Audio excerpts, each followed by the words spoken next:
Alphonse Daudet, le credo de l'amour.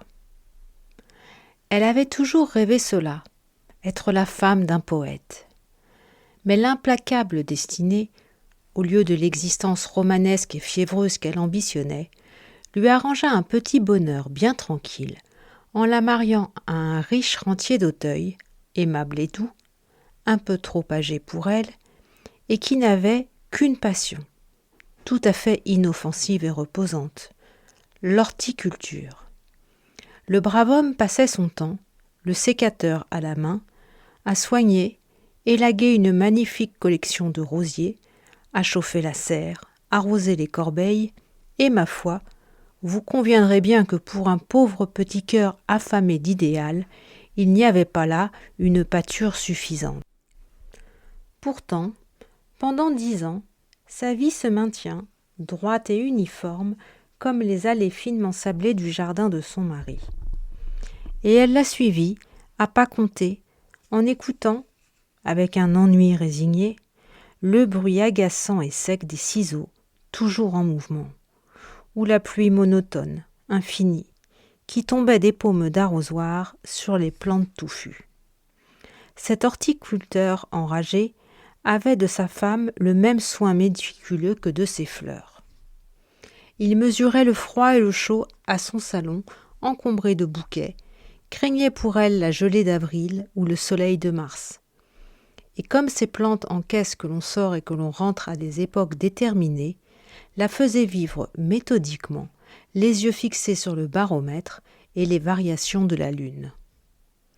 Elle resta longtemps prise entre 4 murs du jardin conjugal, innocente comme une clématite, mais avec des élans vers d'autres jardins, moins réguliers, moins bourgeois, où les rosiers pousseraient toutes leurs branches, où les herbes folles seraient plus hautes que des arbres et chargées de fleurs fantastiques, inconnues, en liberté, sous un soleil plus chaud. Ces jardins-là, on ne les trouve guère que dans les livres des poètes. Aussi lisait-elle beaucoup de vers en cachette du pépiniériste qui ne connaissait, lui, en fait de poésie, que des distiches d'almanach. Quand il pleut à la Saint-Médard, il pleut 40 jours plus tard. Sans choix, gloutonnement, la malheureuse dévorait les plus mauvais poèmes, pourvu qu'elle y trouvât des rimes à amour et à passion. Puis le livre fermé, elle passait des heures à rêver, à soupirer. Voilà le mari qu'il m'aurait fallu. Tout cela, probablement, serait toujours resté à l'état vague d'aspiration, si à cet terrible moment de la trentaine, qui est l'âge décisif pour la vertu des femmes comme midi est l'heure décisive pour la beauté du jour, l'irrésistible Amaury ne s'était pas trouvé sur son chemin. Amaury est un poète de salon, un de ces exaltés en habit noir et gants gris perle qui vont, entre 10 heures et minuit, raconter dans le monde leurs extases d'amour, leurs désespoirs, leurs ivresses, mélancoliquement appuyés aux cheminées, dans la lueur des lustres, pendant que les femmes en toilette de bal écoutent, rangées en cercle, derrière leurs éventails. Celui-là peut passer pour l'idéal du genre. Tête de bottier fatal, l'œil cave, le teint blême. Il se coiffe à la russe et se lisse fortement de pommade hongroise. C'est un de ces désespérés de la vie, comme les dames les aiment. Toujours vêtu à la dernière mode. Un lyrique refroidi, chez qui le désordre de l'inspiration se devine seulement au nœud de cravate un peu lâche, négligemment attaché. Aussi, il faut voir ce succès, quand de sa voix stridente il débite une tirade de son poème, le credo de l'amour. Celle, surtout, qui se termine par ce vers étonnant. Moi, je crois à l'amour comme je crois en Dieu. Remarquez que je soupçonne fort ce farceur-là de se soucier aussi peu de Dieu que du reste. Mais les femmes n'y regardent pas de si près. Elles se prennent facilement à la glu des mots et que chaque fois qu'Amaury récite son credo de l'amour, vous êtes sûr de voir tout autour du salon des rangées de petits becs roses s'ouvrir, se tendre vers cet hameçon facile du sentiment. Pensez donc, un poète qui a de si belles moustaches, et qui croit à l'amour comme il croit en Dieu. La femme du pépiniériste n'y résista pas. En 3 séances, elle fut vaincue. Seulement, comme il y avait au fond de cette nature élégiaque quelque chose d'honnête et de fier, elle ne voulut pas d'une faute mesquine. D'ailleurs, dans son credo, le poète déclarait lui-même qu'il ne comprendrait qu'une sorte d'adultère, celui qui marche la tête haute, comme un défi à la loi et à la société. Prenant donc le credo de l'amour pour guide, la jeune femme s'évada brusquement du jardin d'Auteuil et vint se jeter dans les bras de son poète. « Je ne peux plus vivre avec cet homme. Emmène-moi. » En pareil cas, le mari s'appelle toujours cet homme, même quand il est pépiniériste. Amoury est un moment de stupeur. Comment diable s'imaginer qu'une petite mère de 30 ans irait prendre au sérieux un poème d'amour et le suivre au pied de la lettre? Pourtant, il fit contre trop bonne fortune bon cœur, et comme dans son petit jardin d'Auteuil si bien abrité, la dame s'était conservée fraîche et jolie, il l'enleva sans murmurer. Les premiers jours, ce fut charmant. On craignait les poursuites du mari, il fallut se cacher sous des noms supposés, changer d'hôtel, habiter des quartiers invraisemblables, les faubourgs de Paris, les chemins de ceinture. Le soir, on sortait furtivement, on faisait des promenades sentimentales le long des fortifications. Ô puissance du romanesque! Plus elle avait peur, plus il fallait de précautions, de stores, de voilettes à baisser, plus son poète lui semblait grand.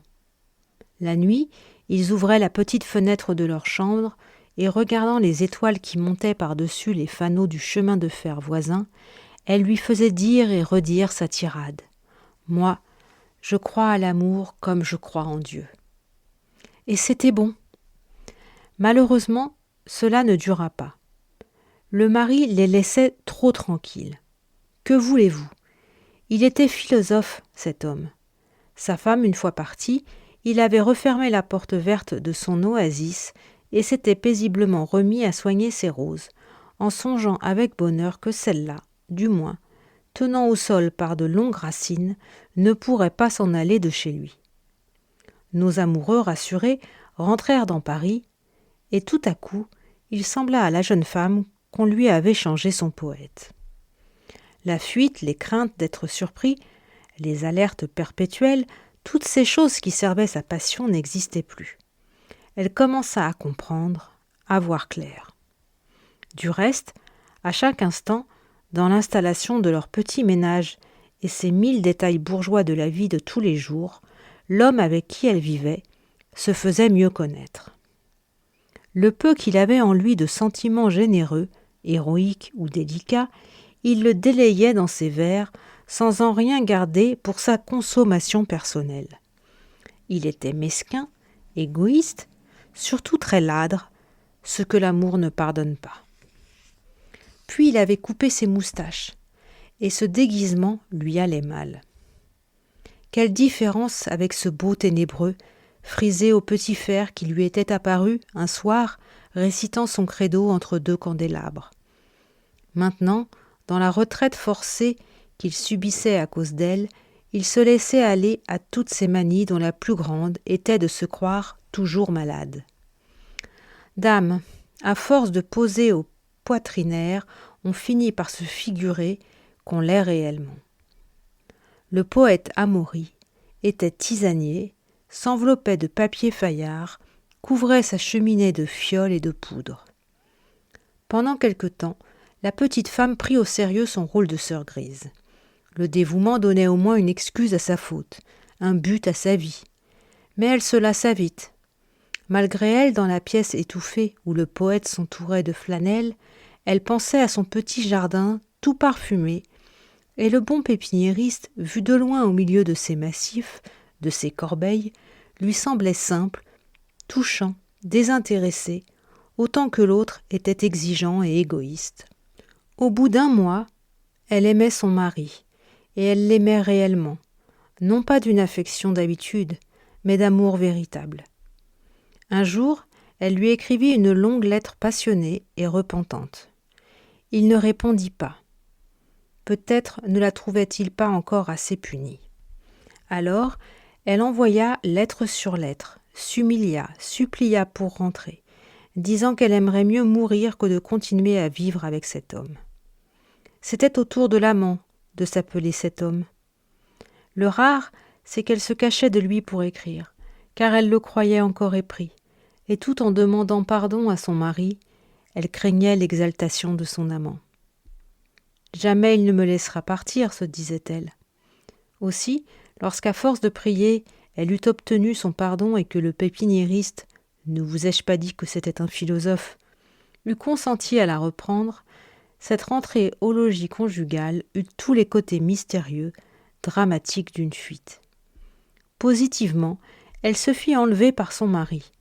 Ce fut sa dernière jouissance de coupable.